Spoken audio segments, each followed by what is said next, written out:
So you have to kind of look back. What was the communication like when both parents were living? How was your communication with your adult children before your significant other died? That's key. Did you push record?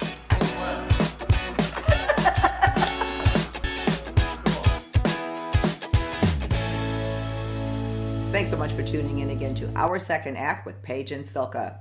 For your second act of life. Hey, Silka. Paige. Paige, on today's segment, a topic was brought to our attention by several viewers on the last segment, or one of the last segments that we did while you were here, actually, on how do you start dating again after the death of a spouse? Is there a right time? When is the right time? And how you deal with the people in your life. We talked about friends and family.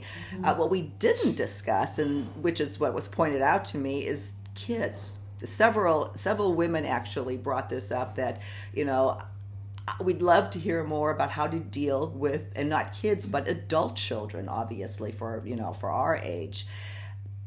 What has your experience been in this? I don't have children. It's not something that I can identify with, but I know you work with people in this regard. How do you counsel people? So I've seen a couple different things. I've seen one that the adult children want the parent that's living to get out there and date, and they're supportive and they give them permission to do so. And then there's the flip side that you're talking about, when the adult children are like, they are not ready for this. They don't know how to take in their living parent dating somebody new. It's very, very challenging. So, it comes down to this: open communication and living your truth as to what you need and expressing what you need. So you have to kind of look back. What was the communication like when both parents were living? How was your communication with your adult children before your significant other died? That's key, because if you had a relationship where you could talk about things, talk about your feelings and emotions, and there was pretty balanced type of communication, as balanced as can be possible, then you have a better chance. If there's rifts between parent and adult children, if there's not a lot of conversation about it, if there's not a lot of truth being told and lived within a family, then that's really hard too. So you have to remember, it's not just when the person dies, it's how have things been before the person has transitioned. So does that first point make sense? No, it makes a lot of sense. Yeah, and I'm sure the time that has elapsed, makes a difference too, and as does how the person died, as we discussed on the last segment, I would guess. Yeah. So, it's really important that whoever the parent is that is still living, at some point, get help with the grief, work through whatever you need to work through. And you know what? Talk to your adult children. How are you doing? What are you experiencing? Where are you in this? Because if you through this grief process, check in with your adult children about how they're doing, what's coming up for them, and then possibly maybe there's a space for you to share what's coming up for you. You're starting the conversation. So when the time comes that you think, you know what, I'm a little nervous, I'm a little scared, but I want to step out and start to date, then you can sit down with your adult children and say, look, I'm kind of kicking this around right now. I really don't want to be alone for the rest of my life.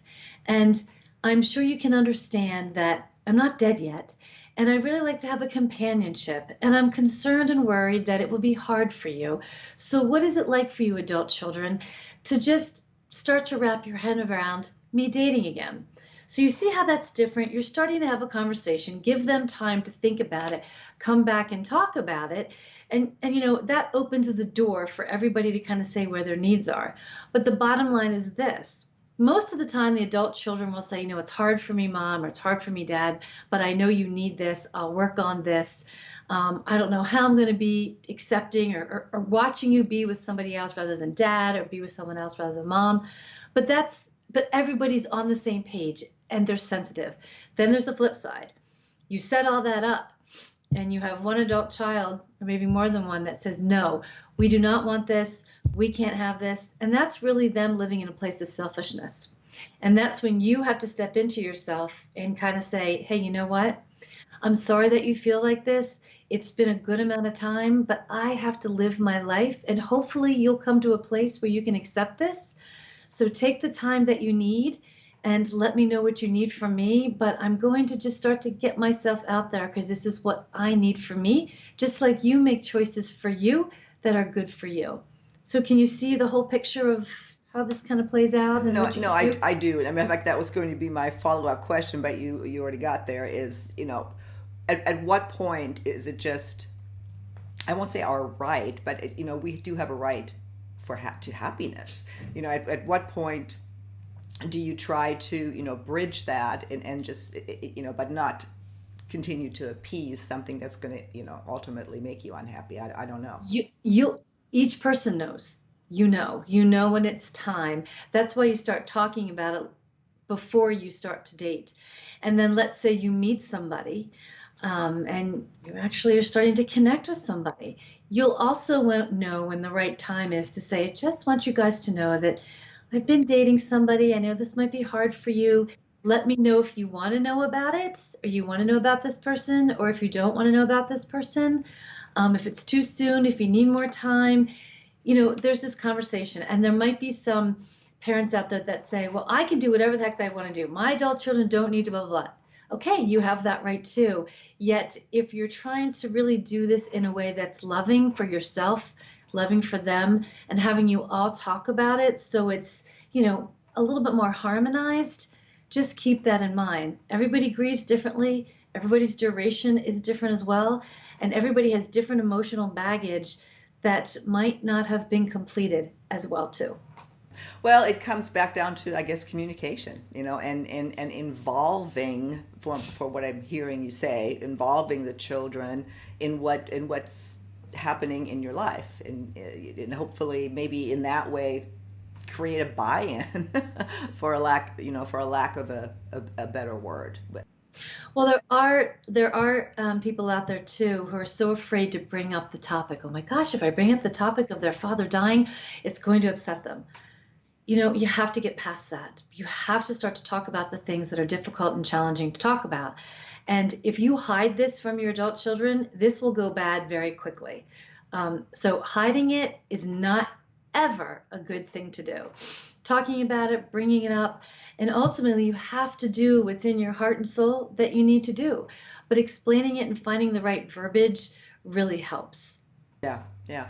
Well, and all this, of course, is for those who want to start dating again. And Yeah. depending on where you are, like you said, in the grieving process, there might be people listening who says, "I can't even imagine, being with anybody else." And that's okay. Yeah, and that's okay too. And Yeah. it's everybody's decision, but it is your happiness at stake. And I think you've given some really great parameters for approaching it with your adult kids. We're starting to come to the end. Paige, have maybe a couple minutes. Anything to wrap this up?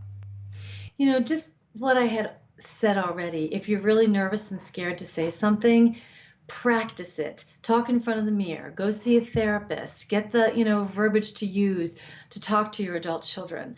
But it's always good to be open and honest. You might not like some of the feedback that you get, but you're at least going, hey, I'm giving you some information because I didn't want to do anything behind your back, but I'm thinking about this, I'm kicking this around, and I want to have a life partner, and I want to be happy again. That doesn't mean I don't miss, and it doesn't mean I don't still love your father or your mother. That will always be with me, but there's always space. And even if you're not ready yet, there's always more space to let in more love. Well, and I read somewhere that there's always room, for grieving and for the remembrance, as well as for new and for new love, Always. like what you just said. No, really, really great points, Paige, and I hope that we answered some of the issues that were brought up. If you do have more questions, please leave us your comments. We love hearing from you, and hope that we bring you some answers that you're searching for. So, see you next time on Our Second Act with Paige and Silka. For your second act of life. Bye.